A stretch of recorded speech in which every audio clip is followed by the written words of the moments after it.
having more of a relationship with patients really made me more interested in going into medicine for the patients rather than just engineering. These babies are growing. So if you wait too long, if you do like a surgery that's 2 months from now, the products that you planned for this anatomy, it might not fit. It's fun to dance, and every Tuesday night I'll go to that class and I'll dance my butt off in the class. I'll come home. I took the test on Friday. I then flew down on Saturday, moved in Sunday, started work Monday. Welcome to the Stroll Season 1. I'm your host, Sam Thompson. In this season, I'll work to engage in conversations that dive deep into the intricacies of each guest's unique career, while also bringing to light the reality of how each guest maintains their health in the professional culture they work in. Before I get to introducing my guest, I'd like to provide a life and career update on my end. Today, I had a going away celebration as I prepare to leave New York City and move to Maryland for a 1-year pre-medical post-bac. To celebrate, I invited all my friends in the city to stroll with me through the city, picking up anyone who wanted to join and walking with them to pick up the next person. I'd like to thank all the fellas and ladies who came out to walk with me. We covered almost 10 miles in the 5 hours we walked. Afterwards, I hooped in my final game with the ponies, advancing to 3-0 in pursuit of the Richard Funk Championship Trophy after losing in the finals last season. Coached by the Ryan brothers and led by Captain Harry Pugh, the ponies are Vegas' team to win the NYCBL Second Division. Thanks for entertaining me. Now, on to my guest. In this episode, I sit across from Cam Bell. Cam graduated from Yale in 2023 with a Bachelor of Science in Biomedical Engineering. At Yale, Cam worked in the Joshi Immunobiology Lab, was a member of the Biomedical Engineering Society, and was the head intramural secretary for Jonathan Edwards College, the premier residential college at Yale. We were also roommates, where Cam won the second ever invitational tournament and was unanimously voted the fall 2020 Jonathan Edwards DE31 Sexiest in the Suite. Alright, enough of my BS. After college, Cam moved to Jacksonville, Florida to join KLS Martin as a planning engineer, a role in which he planned surgeries for babies. More to come on that shortly. This upcoming summer, Cam plans to matriculate into medical school to pursue an MD.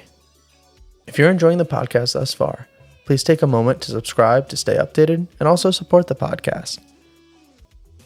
Thanks for your patience. Here's my conversation with Cam. So, Cam, you are an individual patient solutions planning engineer for KLS Martin down here in Jacksonville. Can you give a little bit more color to what your job is and what your daily responsibilities are? Yes, absolutely. So I work with surgeons to help craft patient-specific surgical plans, and I do that virtually. Surgeons will send in CT scan data and some information about what kind of surgical case that they want to do. And I will get the CT scan. I will manipulate it in our 3D software, making different kinds of cuts and moving the surgery online with the surgeon until we get to the place that the surgeon wants to. And then we will create patient-specific products, whether it's a guide, a model, or a plate for the surgery. And so when you receive a CT scan, that basically shows you all the bone, nerve, and vessels of a patient, or what exact information does that give you? So the one thing I have learned, and I think you can learn about medicine, is just how many people are really working together in it. On my end, there is receiving the CT scan, but I don't really do much with the CT scan. There's an entire other team that takes care of that, and they process the data. So it does have a ton of information in it, and you're able to use different computer technology to, I guess, isolate different things you might want to look at. If you want to look at bone or soft tissue or something else, you can. So it does contain all that information. Yeah, it contains all that information, but you do have to parse out each individual thing that you want to see. And so when I get the CT scan, I don't really even look at the CT scan. The CT scan has been converted into 3D models, like an STL file if you're familiar on the computer, and then I'm able to integrate it into the software that I use to help plan, and then I just kind of set up a case. Just for more color to the listeners, when you talk about a case and a patient, what type of patient demographics are you working with, and what type of physicians do you work with in addressing those patients' needs? Yeah, it really depends on the kind of, as you're saying, the procedure that you're going to do. I'm more specialized in distraction osteogenesis, which is artificially lengthening bone. So the patients that I'm most likely to work on are newborns, neonates. I've seen patients that are, I think the youngest I've seen is probably 3 days old. Wow. Yeah, 3 days old. And then I guess up until the first 2 or 3 months is for a neonate mandible. That's when their jaw is too small and needs to be lengthened so that they can better eat and breathe. Sometimes we'll do like a cranial distraction, which is when you're stretching the size of the skull because it might have fused prematurely. Those are also pretty young. I'd say between 4 and 6 to 12 months. Sometimes a little bit older. You can get like 2 or 3 year olds.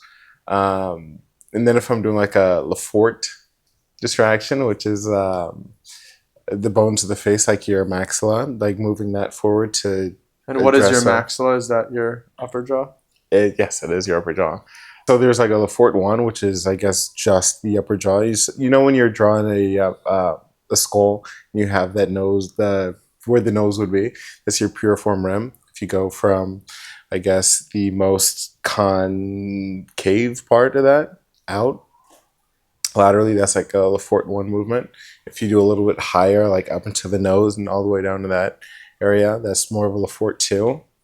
And then if you do like from your nose all the way out to the lateral orbital rim, that entire part of your face moving forward, that's Lefort 3. So Lefort 1 is just kind of moving the upper jaw forward. Yeah. Lefort 2 is kind of from the top of your nose to that upper part of your jaw out. Forward, and then Lefort 3 is almost your, I'd say, entire midsection of your face. Exactly, your entire mid-face. And so you're helping these surgeons plan all these different types of surgeries. Mm-hmm. And what exactly is your role in planning that? You showed me a little bit of the technology used, but I'm guessing so you're creating 3D models of the plates or the bone that you want to, is it graft to the person's existing bone structure and then move? So there is a lot of grafting, but with the distraction osteogenesis that we do, like osteogenesis generating bone, the big thing is you're trying not to use any other graft. And so the benefit of this is you have all these underlying structures that you can't really see, that surgeons can't see in the operating room, that we can see with the technology. So we can see where the tooth roots are going to be. So we can plan to place screws that avoid that area. And then not only that, you can create plates for a final movement that is specific to the patient's anatomy. So you can put it on exactly where it's supposed to be in the operating room. You know where the cuts are going to be. You can plan ahead. You know where all that underlying anatomy is going to be, so that when you're moving the face forward, that everything goes a lot more smoothly, rather than trying to figure out everything in the operating room, not really knowing what exists and doesn't exist below the surface of the bone. It's super interesting. When I typically hear the words personalized medicine, I normally think of genetic testing and things like that in terms of tailoring interventions to someone's genetic code or so on and so forth. But this is a whole other angle to it of really understanding a person's individual anatomy and then tailoring the way you approach the surgery to that anatomy. And I'm curious how much planning goes into a given surgery. So how long are these operations typically? Let's just take, what did you call it? It's not Lefort 1. Lefort 1. Yeah. So let's think about how much time goes into planning a Lefort 1, which is just moving forward that upper part of a patient's jaw. Mm-hmm. How much pre-planning goes into that? How much work goes into your end? And how much you interfacing with that surgeon before that operation? I don't step into the operating room at all. I could do a couple of case visits, but how my schedule's worked out, I really haven't been able to do that. And so I don't really know how long it takes in situ or actually in the operating room. But when I'm setting up a case, it depends on what the anatomy looks like. If it's pretty straightforward, the whole setup process before hopping on a virtual call with a surgeon is going to be maybe 30 minutes to an hour. But if it's a more complicated case, the anatomy, it's a little bit funky, tooth roots are super high, or You don't really know what you're going to do. It can take like 2.5 hours, and also reaching out to some people that have been there a little bit longer and have an idea of what to expect. They've seen a lot more cases, so they have an idea of what the surgeon's going to want. How long will you be on that virtual call with the surgeon and the other members of the team? Yeah, it also depends on the complexity of the call. If it's pretty straightforward, I mean, you might be in there 5 minutes just confirming where they're going to want to put plates or screws, confirming. A lot of what I do is confirming the kinds of devices that they're going to want to use, which doesn't take too long. If I have an idea, if I've worked with the surgeon before, I have an idea of what they're going to want. I mean, that's a lot smoother. If it's a new surgeon, it's usually going to take, it can take longer. Sometimes it's, there's a lot of going back and forth because they don't know exactly what the devices that we use are going to do, or they might have a preference for one device versus another device, or they really want to see what it's going to look like. So that can take longer, but I'd say the longest call I've probably had has probably been about an hour, but that's just doing a lot of intricate plans. If it's an interesting anatomy, where you have a plan A, plan B, plan C, just depending on what is going to happen in the OR when they open up the patient. And how long before an actual surgery is this meeting taking place? Because I could see how on one hand, you'd probably want as much time as possible for the surgeon to review the plans, confirm it, and not per se be rushed at all in that call. Mm-hmm. But on the other side, I could see that maybe it'd be useful for the surgeon to have this information a short time before the surgery so that it's easy for them to remember, especially if you're thinking about individual patient anatomy. Mm. So do you have any sort of idea of the timeline of when a surgeon says, hey, we want to perform the surgery, then you guys get the case, get the CT scans and plan the surgery, then you meet with them and then the surgery actually occurs? How long is that timeline? It depends on the case, and the first thing we always ask is, what is the surgery date? Because when the surgery date is really changes what we're able to do. If the surgery date is 2 days from now, we're not going to be able to 3D print the titanium guides or the titanium guides or models we're going to do, just because it takes plenty of time to actually 3D print the products that they're going to need. And I don't want to say it depends, but it really does depend. And the other interesting thing you have to think about, especially for patients that I'm doing, the neonates, the babies, whether it's going to be their mandible or their skull, these babies are growing.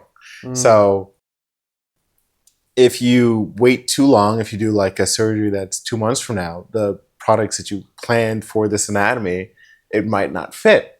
So for the neonate mandible cases that I do, a lot of them are, I'd say about a week. We plan a week before the surgery.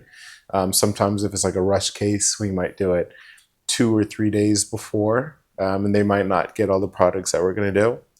And sometimes we'll do like a custom case where we have like stock distractor devices, but we also have custom ones where we will make the device for growing the bone to specifically fit the anatomy. To, again, establish that basic understanding, the mandible is the jaw, yes, and the distractor is actually expanding the jaw and either pushing it out or pulling it back in. We don't really do a lot of pulling it back in. Mm-hmm. And so the thing about it is you can stretch a bone, but you can't really, I guess, move it in the opposite way because there is bone in the way. And so if you are going to remove bone, all you're going to do is like take a resection, cut out that piece of bone, and just move it backwards. You can do a lot of moving backward. You can't really move forward.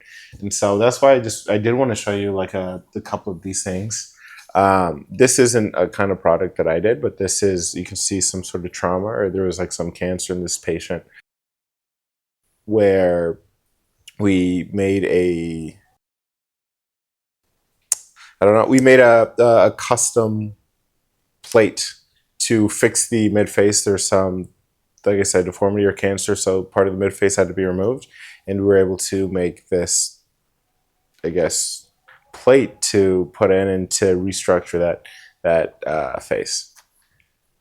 And you guys will actually then, I guess, go and 3D print. I think you mentioned titanium was the material you used to then implant into the jaw if maybe they're missing bone rather than taking bone from somewhere else. But an interesting thing you mentioned is that if you are performing these surgeries on newborns, they're growing quite quickly. So for example, if you tried to plan a surgery a month in advance, the 3D printed parts that you might need for that surgery would actually need to be larger than you originally planned for, because the baby would have grown over that month.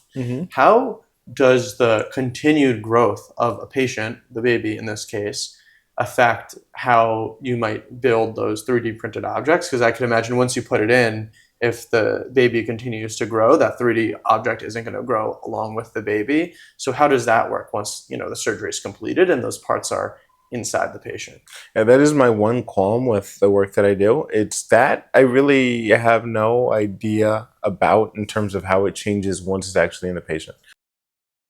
On terms of design, I don't really interface with creating the products that much. There's an entire other team dedicated entirely to designing products. And so I do coordinate a lot with them, because I take what the surgeon, whatever I learned with on the call with the surgeon to the design, and I try to work with them to design the product that's best to, I guess, complete the goals that we set upon in the planning call.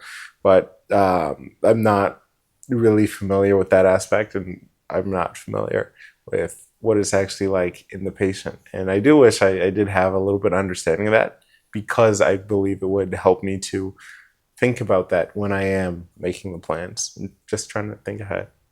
In all this, working as a planning engineer for KLS, you're also applying to medical school and thinking about and planning to attend medical school in the future. How has your experience at KLS maybe informed how you're going to approach your time in medical school, and perhaps what specialty you might want to pursue thereafter? I'd say that before I started working with KLS, that I knew I wanted to go into medicine, but I was more interested in going into medicine to become a better engineer. I did some research in my undergrad where I was trying to create, it was similar to what I do now, virtual surgical planning, where I was trying to create a patient-specific drill guide for the hip and for treating avascular necrosis. And what's avascular necrosis? Avascular necrosis. It's a disease where lack of blood flow leads to death of tissue. And so the one that I was looking at in particular was the AVN of the femoral head.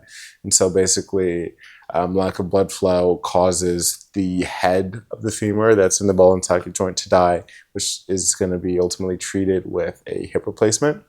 Unfortunately, a lot of people that suffer from AVN tend to be younger, and so they need to get a hip replacement maybe at 50 years old or even younger, and hip replacements aren't really designed to last 20 to 30 years, so people would need to get the hip replacement and then a revision hip replacement later in life, and that's not really what they were designed for. So the goal of my project was to help improve the technique for drilling to the femur and having a hip restorative treatment to prevent the need for a hip replacement until much later.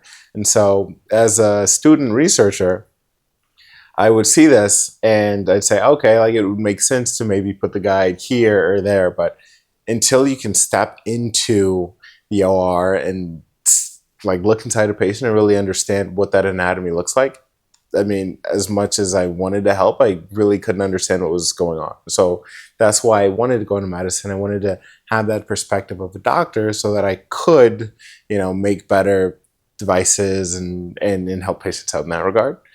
But then working at KLS, just seeing a different aspect of that and really getting to appreciate how doctors are, I guess, standing alongside their patients and helping them at every step of the way and following up in their treatment and delivering that care. And I guess having more of a relationship with patients really made me more interested in going into medicine for the patients rather than just engineering. And I would like to continue to engineer things in medicine, but I am a lot more interested in the patients and the patients that I work with.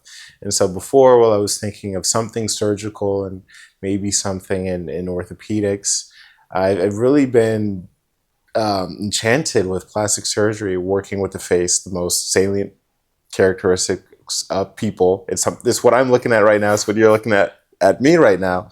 And it's something that people look at, think about, and care about a lot more than maybe a hip or a knee or some other bone in the body. And another interesting part sitting here with you as two people who are pursuing medicine, I came to my realization that I wanted to pursue medicine a lot later in life, about a year and a half after graduating college. But you came in to college and pursued BME and knew you wanted to go to med school. Has your determination or conviction in wanting to pursue medicine ebbed and flowed at all throughout your time in undergrad? Because one thing for me that I feel like would be overwhelming coming into school at 18 years old and saying, I want to be pre-med, is that you're making such a big decision at such a young age. So at any point in the process, have you been attracted to other parts, even within healthcare itself, and thinking you might want to pursue that? Or have you always known, I want to pursue being a physician and working actually on the front lines of the healthcare world? In the back of my head, I feel like I've always known I wanted to be a doctor, and I think that's what has helped me to continue on this path. But I started school, not in BME, but in neuroscience. My first year, I was neuroscience, and I really loved the brain. I thought it was like really interesting. But then there was one lecture where there was a computer chip implanted into a monkey's brain and was able to like move a mechanical arm to grab food.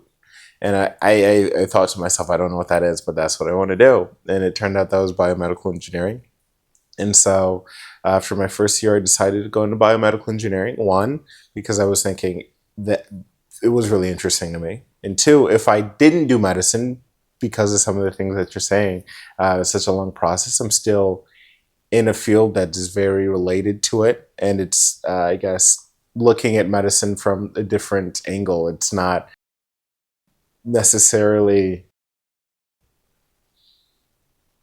doing medicine in treating diseases by studying medicine, but using engineering principles to do all sorts of different things. And so I've thought about not doing medicine sometimes, but I guess in the past, I don't know, year and a half, I've definitely solidified my interest to do medicine. I do know it's the only thing that I would do that I'd ultimately be happy with. That's wonderful. And I really like how your experiences not only continue to inform and increase your conviction in wanting to pursue medicine, but also reinforce and helped you find the area of medicine that you want to pursue. Right, that's right now. In medical school, I'll see a lot of the other fields of medicine that I haven't really had the opportunity to be exposed to. And even in those, if I were exposed to it, it's not like I'm actually in there doing it and really understanding it. I'm just kind of watching someone else doing it and trying to imagine myself there. And so I don't want to say that I've penciled in. I have an idea of what I think I'd like to do. And once I start medical school, I think that I will move in that direction. But I don't want to, I don't want to be closed-minded just because I have some experience and I like what I've seen so far. I want to keep my options open to see everything before ultimately settling on any decision in medicine.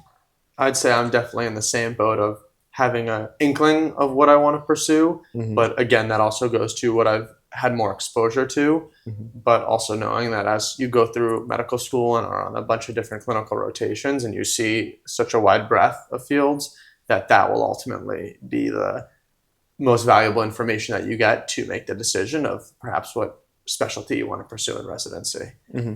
And in applying to medical school, you actually are currently taking classes at University of North Florida right now. How has that experience been, working a full-time job and also having classes, and then on top of that, applying to medical school? Yeah.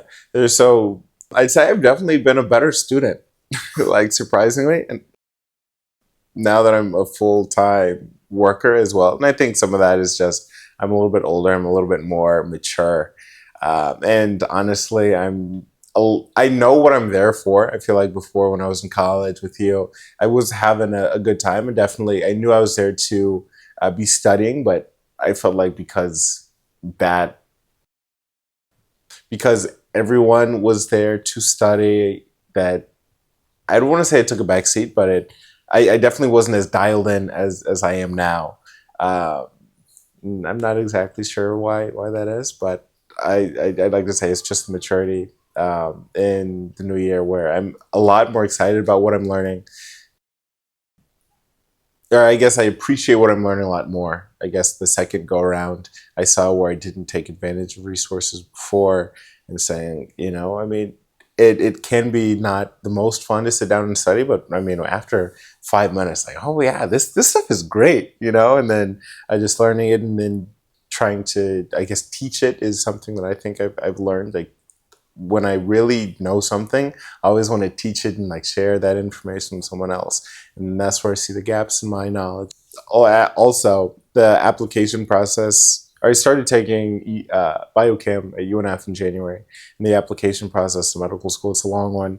It started in May, but it's definitely slowed down since I've completed most of my interviews in the last year. So I guess August to December is when I had more interviews. Now is kind of like waiting to hear back. And you grew up in Peoria, Illinois, and then you went to college. We went to college together in New Haven, Connecticut, and now you're down here in Jacksonville, Florida. Mm-hmm.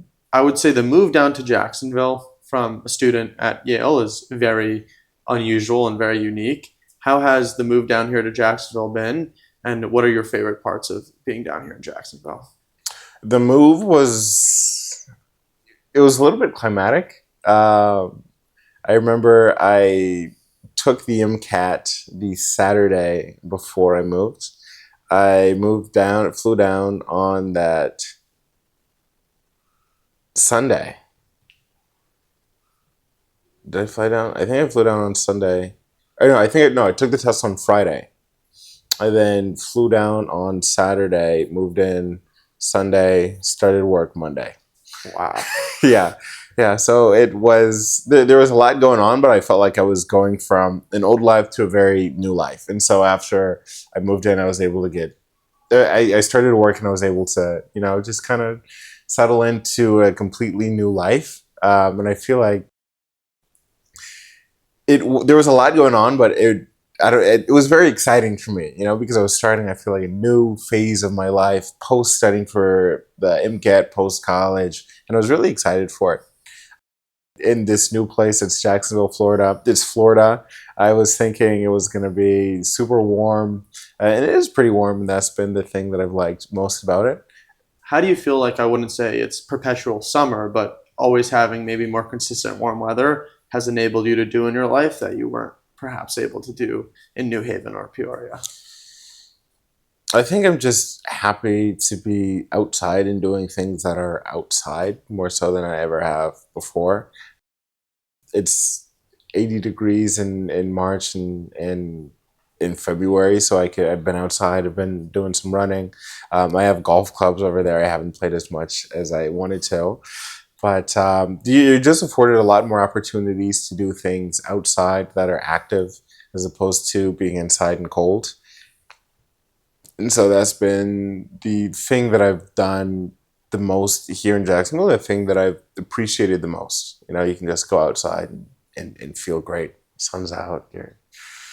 You can go to the beach. There's just a lot more opportunities to do things outside in the world than inside. And how has finding a community here in Jacksonville been? Coming down, did you know anybody that would be here prior? And how have you found a new group of friends, colleagues, and people that you'll see throughout your daily life? Building community has been difficult, and I think that's because of myself.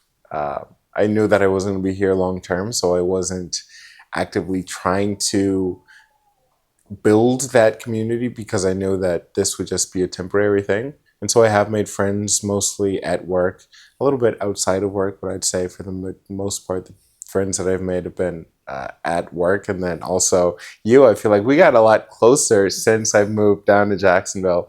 Last year, I remember around this time we had a little bit of a book club, right? We read one book together. We have the second book. It's still up there. I don't know if you can see it right now. But I definitely did call a lot of my friends elsewhere. And I think that's also been a difficult part about building community when I also knew it was going to be somewhere temporary. I wasn't actively looking to build friends because I had this closed-minded idea that like I have friends already, and I think that limited me some. But at the same time, since Jacksonville has been a temporary part of my life, it's not been something that I've been too upset about. I feel like I've been able to be a lot more comfortable on my own now, and it's something that I am really appreciative for, and I'm eager to see what will happen in the next stages of my life. Do you feel like in maybe not necessarily pursuing additional friendships and relationships here in Jacksonville, you've strengthened the relationship with yourself and gotten to learn about yourself in new ways? Yes, I definitely would say that. I One thing that I would say about building that relationship with myself is you have to do it when you're bored. I think that's the best time that you do figure out about yourself. And I mean, in the world that we live in now, you have social media, so it's easy to never really want to be bored. But when I have been doing a good job of trying to be bored, I've really gotten to explore myself. I started taking dance classes. I told you a little bit about, like the salsa and bachata dancing, and that's something that I don't think I ever would have done had I been somewhere else. But it's something I just said, you know what? I think that this is something that I'm interested in. It's fun to dance, and every Tuesday night I'll go to that class, and I'll dance my butt off in the class. I'll come home, and I don't practice as much as I should, but I will dance when I'm at home. If I'm in a bad mood, I know I'm like, if I just dance, I'm going to feel a lot better. And so I'll just throw on some music, I'll dance in just like 10 minutes. I'm feeling a lot better.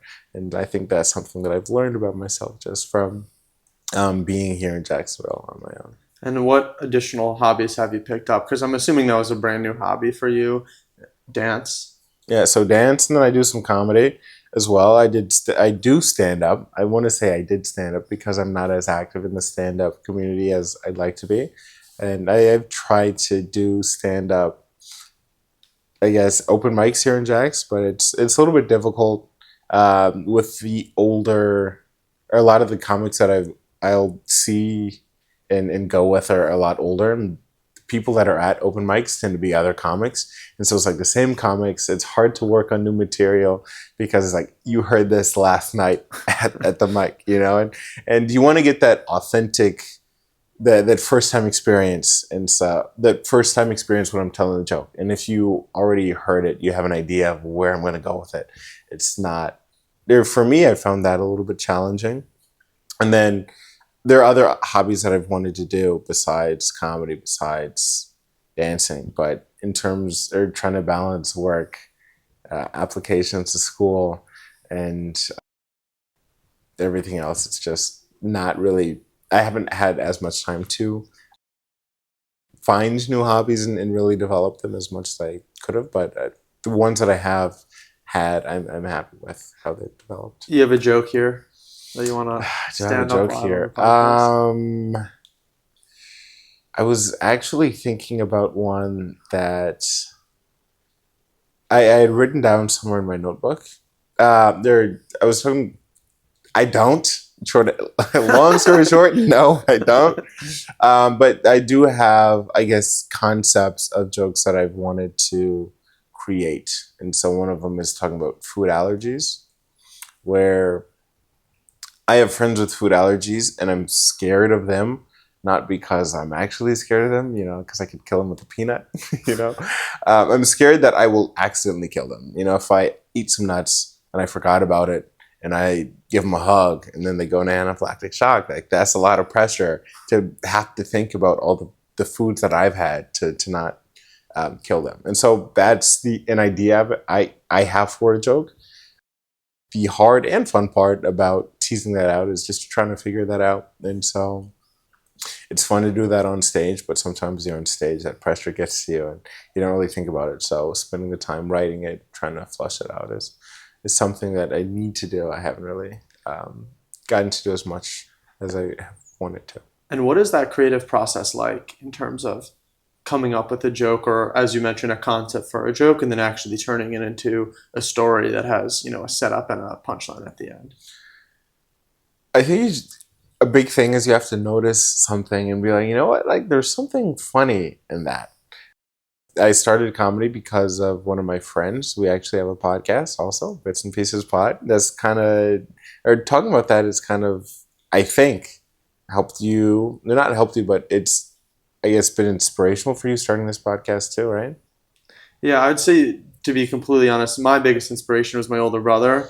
He's been podcasting for years and years now, Mm-hmm. and just seeing, I think, the skills that he's developed as a result of his podcast has been inspirational. And then also, I think the biggest thing I learned from you and your podcast and your co-host Brandy is, I think, phenomenal at this, is just in terms of actually structuring your content and then the way you deliver the content to, honestly, social media platforms to hopefully attract a wider audience. I think you guys have done a great job of that, and Brandy has done a great yeah, job. Brandy is, yeah, I don't know. Brandy has done a great job of that. Shout I have out not- Brandy. Yes. I have not, like, I'm very thankful to Brandy because she's a lot more into the audio visual stuff and the media stuff, and that's what she's interested in. That's what she wants to do as a career. So she's like, "Do you want to join this podcast?" I was like, "Absolutely."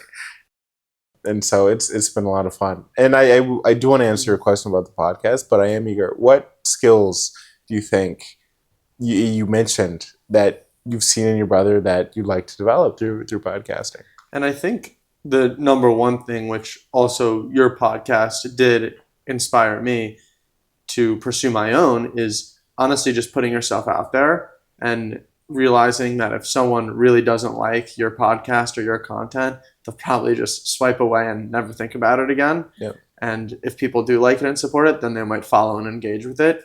So I think that's one thing, just being comfortable putting yourself out there and,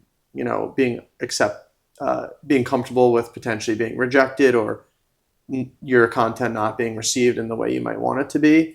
Second, I think, is just in speaking and structuring your thoughts and communicating in a way that is not only coherent and whoever's listening to you can understand what you want to say, but then also not using filler words and jumping back to things such as and I still definitely do it to an extent, but I think recording the podcast has made me a little bit better at not using those filler words. And then I think the third skill is just being able to talk to people, tease out more interesting discussions and information from them through your questions, and then also making them comfortable to speak with you. I think that one thing that I've heard that can distinguish a good physician from maybe a great physician is their ability to make their patients comfortable, actually learn about their patients through shorter conversations. If you only have 10, 15 minutes to talk with a patient, actually getting to the crux of the issue so you have all the information you need to make the most informed decision about a path forward for a patient, I think is really valuable. And I think that that skill is not one I'm necessarily great at today, but through podcasting and having these discussions with people will hopefully enable me to become better and be better at it in the future. I see. And do you think that you learning these skills in the podcast has come from just doing the podcast, or do you feel like a lot has been on the opposite side as you're editing the podcast? You're like, oh, I used to feel a word like a lot in this episode. And is that where you got to see yourself? Or is that where you've, I guess, seen, I don't want to say errors, but seen things that you wanted to improve and then try to improve them in each additional episode? I would say it's definitely both. When I am recording, and even now, sometimes I'm thinking about, oh, he just said that. Let me park that in the back of my mind so I could circle back to it. Also thinking about when my guest primarily is describing something that someone listening to it who doesn't know my guest as well as I do might not have that common understanding. Yep. So also realizing, something in business and at McKinsey I'd always hear, which I feel like we didn't do the greatest job of, is you don't want to use acronyms a ton, so that if someone who isn't familiar with them is reading, they can't necessarily understand what you're trying to say. And I do think the editing part of it, though, has been really instrumental. I think in the first ever podcast I recorded, which wasn't episode 1 actually, because the first time we recorded episode 1, something went wrong and we actually had to re-record episode 1. So the original episode 1, we only had the phone recording, so the audio wasn't great, so I couldn't post that. But when I'm listening to the original recording of episode 1, episode 2, even episode 3 to an extent, I'll hear myself and realize, oh, hey, the way I'm speaking right now, I am relying a lot on filler words. I can use silence as an asset rather than thinking of it as a liability. And all those things that you kind of see when you do play back your own conversations, and then not only play them back once, but then when you're edited and seen it once, and then maybe do a final pass through and then watch it once it's posted, hearing yourself talk about something 3 different times is really useful and maybe marginally improving the way you talk and communicate. I see. I know. I think that's huge. And I was gonna add, or I do have a jokey, not like a real joke, but can we do that with this recording? We're gonna have this one, and we're gonna be like, oh, like the audio is great, but we'll just record it again sometime in the future, because I know you've had some questions that I haven't fully answered, and we've kind of moved on from them. I feel like I could have just done a better job of answering some of those questions, and I feel like if I got to watch this, I'd be like, oh yeah, like one of the things you were asking about, like patient age, is one that came up. I was saying I do work with a lot of babies, but sometimes I'll work with teenagers for like the Lafort one. We got a little bit sidetracked in the Lafort one discussion. And it's just small things like that where I guess in the back of my mind I was like, I'm thinking, oh, this is going to be played again. And if I were to watch it, I'd be like, oh my gosh, I didn't answer that question fully. And being kind of harder on myself, harder than I necessarily should be, because it's like, oh, this is going to be out in the media. But also understanding, it's okay. And have you experienced that where sometimes you're in the podcast and you're thinking, oh, when this is going to come out, I'm not going to be super happy with that. But then ultimately just being comfortable with what is happening and not really thinking about that? Or do you just fix it in editing? I think so. I try to not edit too much. The only things I'll really edit are maybe long pauses. If someone was shifting around or we said, let's take a pause to grab some water, I try to not over edit. And I also understand that looking back, hindsight is 2020. You can always think, oh, I could have asked this question or answered in this way or explained it a little bit better. But that's, I guess, just a part of it. You're never going to get it perfect. And then just accepting, hey, I'm never going to give the perfect answer or ask the perfect question. But if I can improve a little bit every time I record an episode, then in 10 episodes from now, I'm going to be much better at it than I was today. I see. How have you felt? I know you don't do most of the editing and short editing of your podcast, but have you felt maybe on the side of you're there and you're recording the podcast, but you're not necessarily as in control of the finished product? I mean, it can be a little bit, I don't want to say annoying, because as soon as I say annoying, I'm like, you know what? There's nothing that I need to do other than show up. And I'm very thankful that I have a partner in this podcast that is willing to do everything else. And so if I have any gripe, I'm like, you know what? I should be happy with exactly what my position is. Yeah. I just show up, I record, and then whatever else happens. And sometimes I do want to ask my partner, like, hey, how is the podcast coming? But at the same time, I do feel a little bit guilty, because I'm not really helping out in any way, and being like, oh, like this should be out, and not really having an understanding what's going on. So I try not to do too much of that. And another thing with that is, because she does have a lot going on, the podcast episodes might not come out as regularly. And it can be a good thing, because every time I see a new episode, I'm like, I don't even remember it like that happening, And that's nice, because I do get to see it, I guess, for the first time, rather than thinking about each little thing like you're saying. And it's like almost like I'm a different person from the when I see the podcast versus when it was recorded. And so that has been nice. The editing, the making the shorts, it's a ton. I'd say, I don't know, do you guys have a release schedule? Are you on average releasing every certain amount of time, or do you plan, on the first Friday of every month, or do you just release them as they're ready? No idea. I have zero clue. For me, I settled on every other week would be something that I could sustain. Mm-hmm. But I will say it is so much work. The easiest part of podcasting is sitting down and recording the podcast. That is the most enjoyable part to me. And overall, I wouldn't say most effortless, because you do need to think about what you want to talk about beforehand. Mm-hmm. But it is by far the most enjoyable part to me, sitting down and recording the podcast. All the editing, I've actually found it's nice, because I figure it's a little bit creative. It's not the most creative thing, but you do get edited. Think about what camera angle. Do you want to include this part or exclude that part? And I overall don't not enjoy the editing, but sometimes it's like, oh my God, I got to sit down and, work for 3 hours to, edit this episode, which can be a lot of times. Do you feel like the anxiety, I guess, of editing it is just in the idea, or just the fact that it's unknown? Because it sounds like when you sit down and actually do it, you enjoy it. But the thinking about doing it before doing it, that's when it gets daunting. Do you feel that at all? Yeah, what I think it is just knowing, there's such a long, if there's an hour and a half episode, it might take me, or an hour and a half of raw footage, which usually ends up being, I don't know, maybe an hour and 15, an hour and 20 minutes of real podcast footage. It usually will take me 2 to 2.5 times the amount of the raw footage to edit the episode. Okay. Maybe even a little bit more, maybe a little bit less, depending on how fluid the conversation was. I find the most effective strategy I found is not necessarily time boxing, but I'll say, okay, set a 30-minute timer, put my phone on the other side of the room so I can't reach it, and just work for 30 minutes and see how you feel after that 30 minutes. If in 30 minutes you want to go outside for a walk, go eat, whatever you can. But normally I find that 30 minutes goes off and I'm in the flow state. I'm loving what I'm doing.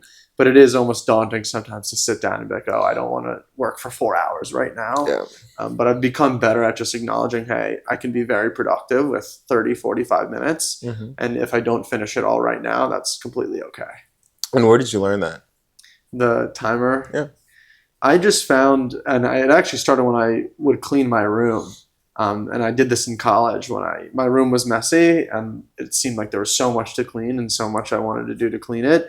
I would just set a 10-minute timer and then be like, all right, I'm leaving for the library in 10 minutes, but use this 10 minutes to make it marginally cleaner than it was. And I think, I was pretty clean in college. Yeah. I would get made fun of by my girlfriend in college for doing laundry too much, but I really enjoyed having a clean hamper and going into the week and the weekend with a clean empty hamper. So do Thursday, Sunday laundry. But overall, I think that strategy has just been something that's helped me not necessarily stress about how much I need to get done, but what can I actually do right now, right here. And being very present in the moment of what you're doing right now, right here, instead of thinking about, I guess, the unknown of later on, what that might feel like, or the feelings that you're going to have later are going to be. And I actually listened to this podcast on stress and managing anxiety, because one thing that has cropped up with the podcast, in addition to, I'm volunteering at the corporate office of a hospital and then also doing some community service volunteering on the side, is I have all these things going on. And then sometimes I can feel overwhelmed by the podcast as a strategy, but it's just stop, breathe, be. And it's maybe takes 5 seconds to do, but has actually helped me in these past few weeks, I think, be more present and just less anxious about everything that I want to get done. It's just the way I listened to it in the podcast and interpreted it, which is, I believe the way to actually practice it is just stop what you're doing, pause, close your eyes, take a deep breath in, deep breath out. And so I'll tell myself, stop, breathe, and then just after you take that deep breath out, open your eyes and just be where you are and focus on what's right there. And that's at least helped me not worry about all these different things I have going on and just focus on what's right here and what's right now. That's awesome. Yeah, so that's been a really great strategy for me, I think, in terms of managing my anxiety about everything I need to get done. And then the timer, or I wouldn't say time boxing, because I'm not saying at the end of this 30 minutes, I'm definitely stopping. But, that timer aspect of just work for 30 minutes and then you can do whatever you want to do has helped me get out of the, what's going to happen in these next few hours mode and just, all right, what can I do in these next 15, 20, 30 minutes? Yeah. You're not thinking about what's going to get done, but you're you're doing it, right? In that 30 minutes. And I found similar strategies. I'll clean my kitchen, but one thing I'll do is I'll throw on my headphones, right? And I'll set a timer, maybe 10, 15 minutes, and then I throw my headphones on, start playing some music, and I'm starting to put stuff away. And then once you do just a couple of things, and you're like you're saying, you're just like in the zone, and then you're doing it, and then it's fine. And then sometimes I'll finish before the time goes off. I'm like, wow, like I was a lot more efficient with that than I even started. But what was really important is just sitting down and doing it. And I think that's been a big thing that's helped me being a student since graduating. I think that's probably been the biggest thing, is just sitting down and doing it. And I feel like in undergrad, because I told you I switched from neuro to biomedical engineering, there was always something to do. And I feel like I was behind a lot of the times. I had to take full course loads, like 5.5. I think it took like 5.5 credits over like 3 or 4 semesters. The average is like 4.5 or something like that. So I was always taking an extra class. It was always like an engineering class. I was like, oh my gosh, there's always something to do. And so instead of just doing it, I just thought a lot more about doing it. And then one, you're not accomplishing anything, and two, you're just stressing yourself out about it even more. And so I'd procrastinate because I was like, oh, I have a lot to do. I don't really want to do it. And time is going by and I haven't done it anymore. And so I feel like now that I'm older and more mature, just sitting down and doing something, anything, has been very beneficial to me. Amen. And I'm curious, you mentioned that, you take 5.5 credits every semester. I'm kind of curious about, I obviously know about what your lifestyle and routine was like in college because we lived together. But now over this 1.5 years in Jacksonville, working for KLS Martin, what is your typical routine like in a week? And, what time are you working? And what do you do outside of work? Or not, I guess we've already discussed what you've done outside of work. Actually, let me rephrase that question because now this is going super in a circular motion. Yeah. I also love how you did that. One thing, sometimes instead of stopping and pausing, I'll just like, I'm just going to fight it out.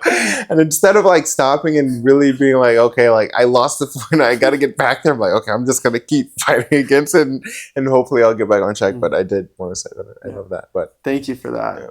So you mentioned that you were taking 5.5 credits every semester, and I obviously knew in that busy schedule what your lifestyle and routine was like in college as we lived together. But I'd love to hear a little bit about what your routine and lifestyle is like now that you're working at KLS Martin down here in Jacksonville. Yeah. So, I work an 8 to 5. And so I actually work from home. We have these away rotations. We'll be in office for 2 weeks, outside the office for 4 weeks. I love being outside the office because I do feel like you get a lot more time. I'll wake up, if I'm out of the office, probably 7. It depends. But usually 7:30 to like 7:45, and then I'll get on my computer. I'll work probably 8 until 12, depending on what's going on in my day. I'll have an hour lunch break. I'll work out for that hour during my lunch break, which is where I feel like I get a lot of time. And then I might, I don't know, like throw on some food or something, and then I'll work from after my lunch break 1 to 5. And so that's what I typically do Monday through Friday. After 5 o'clock on Mondays, if I'm working from home, I usually eat like right after. I do get hungry. I'm a bigger guy, so I do like to eat food. And I've been meal prepping on the weekends, and so that has been a huge thing, and that's come with saving time. So I'll eat my meal prep, and then I was reading Harry Potter, so I'd sit down and read for maybe 30 minutes or an hour. I'll do laundry or clean up. And recently what I've been doing is, since I've started taking the class, I'll study maybe an hour, maybe a couple hours. It really depends on what I need to do. And then Mondays I'll have a dance lesson at like 9 o'clock. So I'll do something before that. I'll have that lesson at 9 o'clock, and then I'll get ready for the next day. Tuesdays post work, post at 5 o'clock, I have a dance class at 7 o'clock. So I'll do, and I also have class on Tuesdays, which is when I have Tuesdays and Thursdays. So I'll go over the lecture that I had from that class. Before the dance class, I'll go to the dance class, and then it's actually like 2 hours. So I'll do like salsa the first hour, bachata the second hour, which I feel like sometimes I'm doing too much dance. I'm like what am I even doing? But So you're working 8 to 5. You'll work out usually during your lunch break, finish lunch, get back to work. Monday night, it seems like you have your almost private dance lesson. Tuesdays and Thursdays, you're taking class. Is that during the day or is that yeah, I after took work? the class during my lunch break. Okay, so you take class during your lunch break, and you also have 2 hours of dance on Tuesdays and Thursdays. Just Tuesdays. Oh, just Tuesdays. And then Tuesdays. do you have much extracurriculars Wednesday, Thursday, Friday? Yeah, Wednesday, Thursday, Friday. Like after work, I'm cleaning up my apartment, doing household chores, and then studying, or sometimes like go out, see some friends. Maybe I have to do some grocery shopping or something like that. But like other chores that I wouldn't necessarily have to do, and that's what I'll do Wednesday, Thursday, and then Fridays. I found usually after I finish work on Fridays, I tend to clean my apartment. And it's just like a nice, easy, slow thing. And then I feel great heading into the weekend. I'll probably call my siblings, see what's going on with them while I'm cleaning up. And then I'm heading to the weekend with a clean apartment. I've gotten everything I've needed to done during the week. And I'm just ready to enjoy the weekend. And what do you like to do on the weekends here in Jacksonville? On the weekend, I feel like it's also chores. I feel like I've not been doing as good a job as like finding weekend activities. But I will go to the grocery store, do all the grocery shopping that I really need to do on Saturday, and then I'll either meal prep on either Saturday or Sunday. And then on the weekends, sometimes we'll go out to like the arts market that we went to when we were here in Jacksonville. Sometimes we'll go and play pickleball. It really depends on the weekend. I don't have a set weekend routine other than going to the grocery store and doing some meal prep. That's what I'd say. And what are you doing for your workouts? If you have an hour lunch break, I assume that only leaves you maybe 45 minutes to work out. But how will you approach? Are you weightlifting every day? Do you like to run? What are you doing for your workouts? So I used to lift on Mondays, Wednesdays, and Fridays, and then run Tuesdays, Thursdays. Now I have class Tuesday, Thursday, so I'll either run after work on like a Tuesday or Thursday. Not usually Tuesday because that's when I have my Yeah, 2 hours of dance sounds like it could be yeah, great it is exercise. a workout. It is Yeah. a workout. So I usually run after work on Thursday. But Mondays, it's usually like I'll do legs, and so they'll squat. I'll do some RDLs, and then single leg squat, and then I don't know. It's probably like a 45-minute workout, like you're saying, like 15 minutes for each. But then on Wednesdays and Fridays when I do like a push day and like a pull day, I feel like it's like push and biceps. Okay. And then there's like chest and biceps and back and triceps is what I try to do. But I go through a circuit, right? So I'll do like an incline bench, and then I'll do like a shoulder workout, and then I'll do curls. And that's like my first set, and I'll do 3 sets of that. And then I'll do a second. Earlier, you said you're a bigger guy. I just want to comment that you're big, and I also describe myself as a bigger guy, Yeah. maybe in the sense of height and weight, but not necessarily being, I would say, out of shape. I would say Yeah. maybe a bigger guy. You're more jacked than I am, but because of muscle and being in good shape. Do you track your progress in the gym in terms of how much you're lifting or kind of any metrics that you aim to hit in the gym?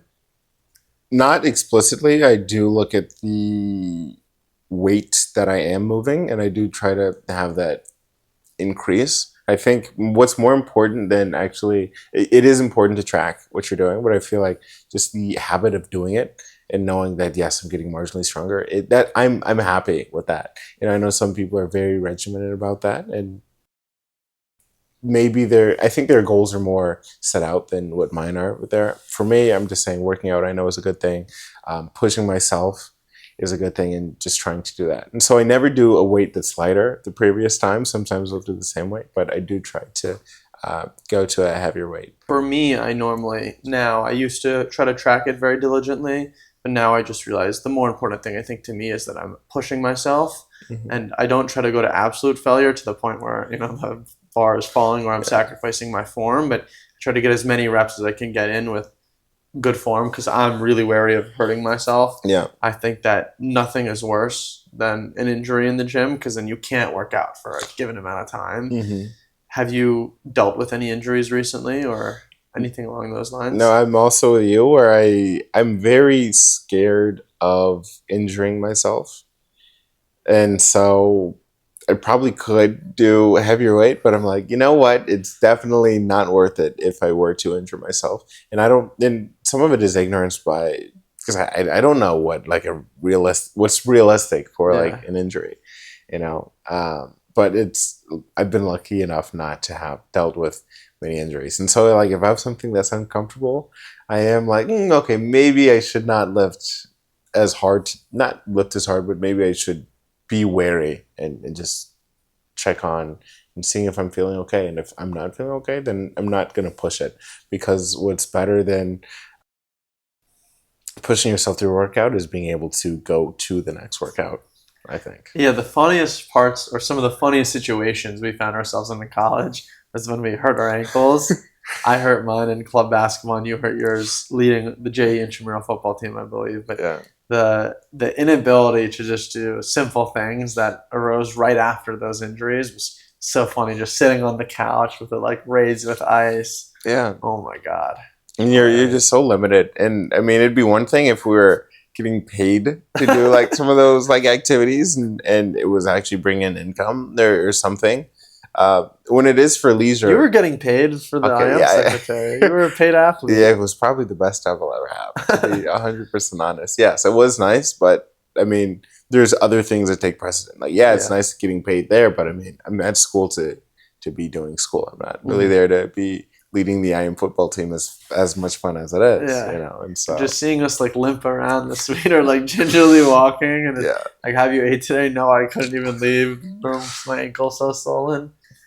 Those are very funny moments to me. They were. And in working an 8 to 5, I think 8 is actually, one of the earlier start times to a work day. Mm-hmm. Normally I would get into the office around 9 or 9:30, and most people that I speak to, I think, are similar.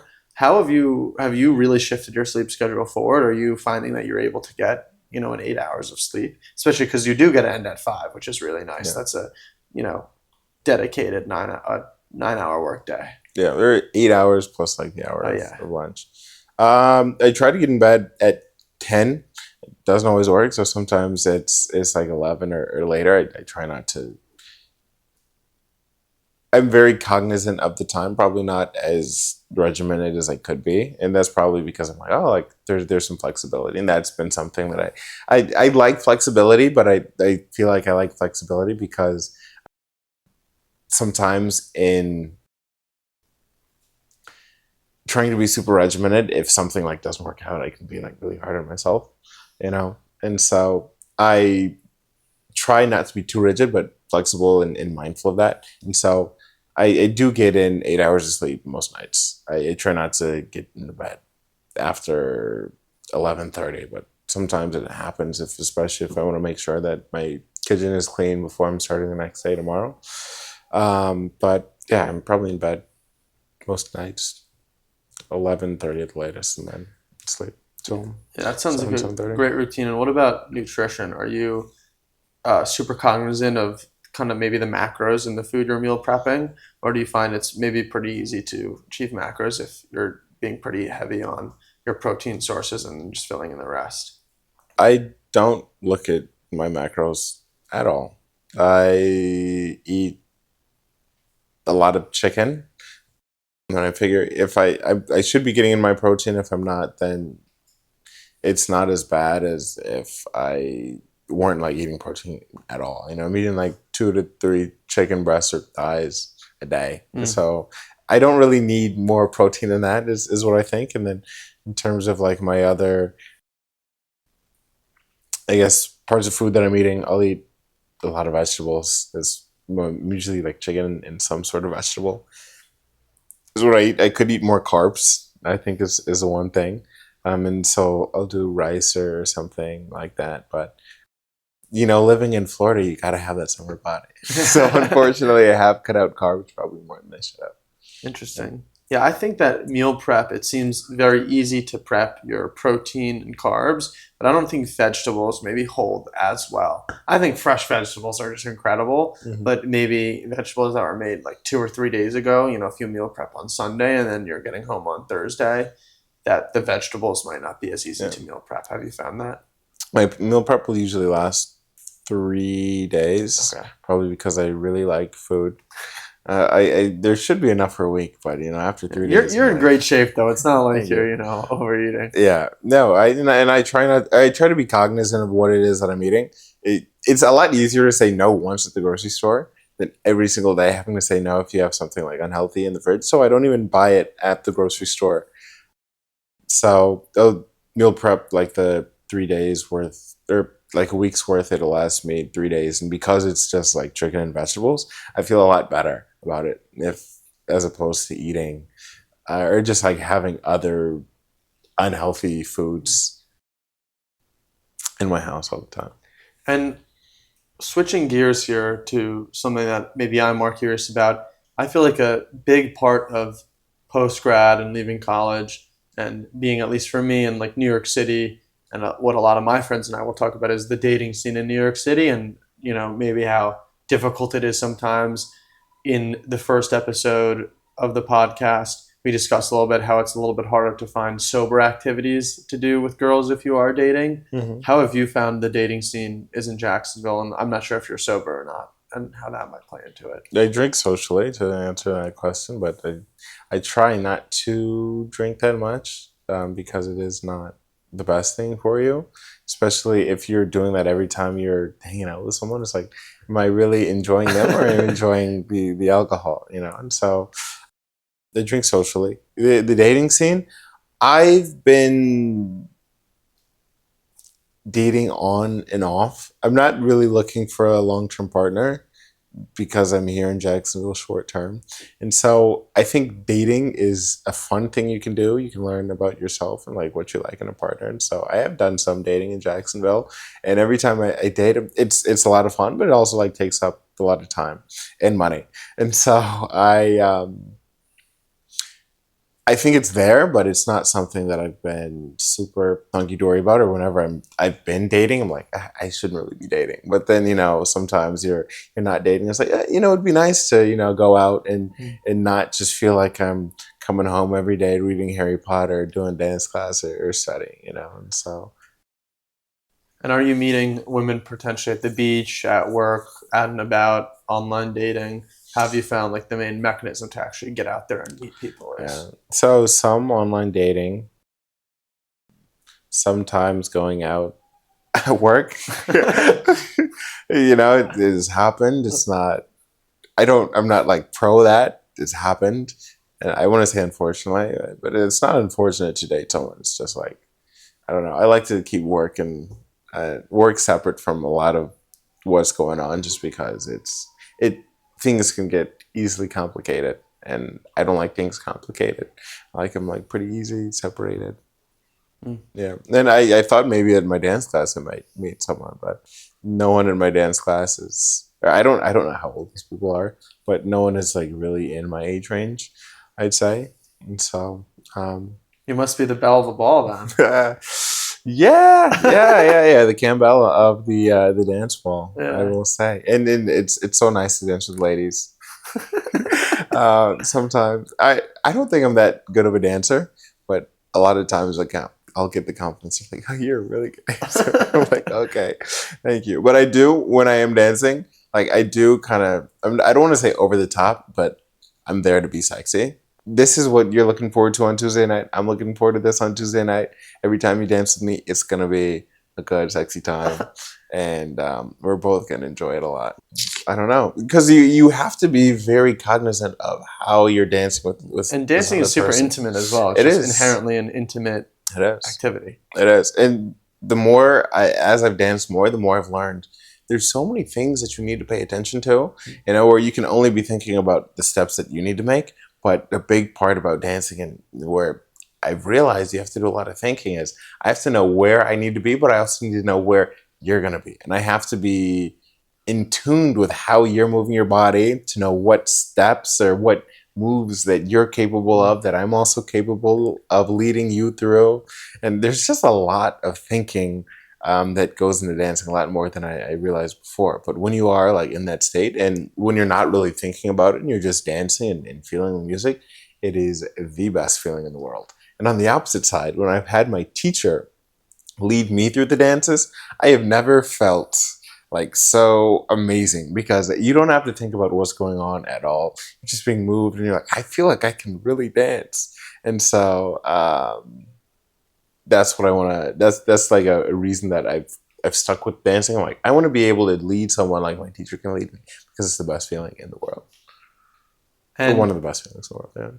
And to end here, I'd just like to know, as you sit here and reflect on your time in Jacksonville, whether it's your time at KLS, taking classes at University of North Florida, the routine you've built for yourself, or your engagement with dance, your newest hobby, what is maybe the thing or a couple of things that you look back on in your time in Jacksonville here that you'll be most fond of and appreciative of?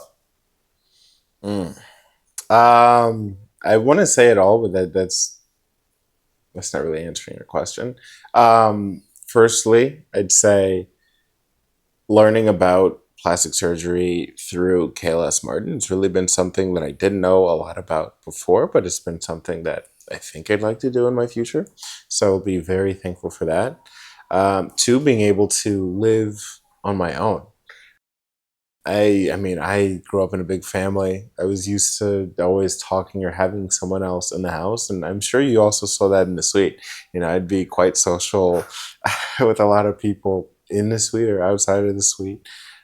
And so moving to Jacksonville has really given me the opportunity to be on my own, be comfortable on my own and have my space and really keep up with my space a lot more than I have previously.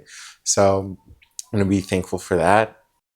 The dancing, just like exploring new hobbies and saying I did that and it's something I'm eager to do and in doing that I'll be happy with. And so that's not one thing, but I think all of it, you know, just going out on a limb saying, you know what, I'm going to move somewhere that I don't know anybody and I'm just going to do it to get to the next place I want in a career. That's what I'll be thankful for, the fact that I did it at all.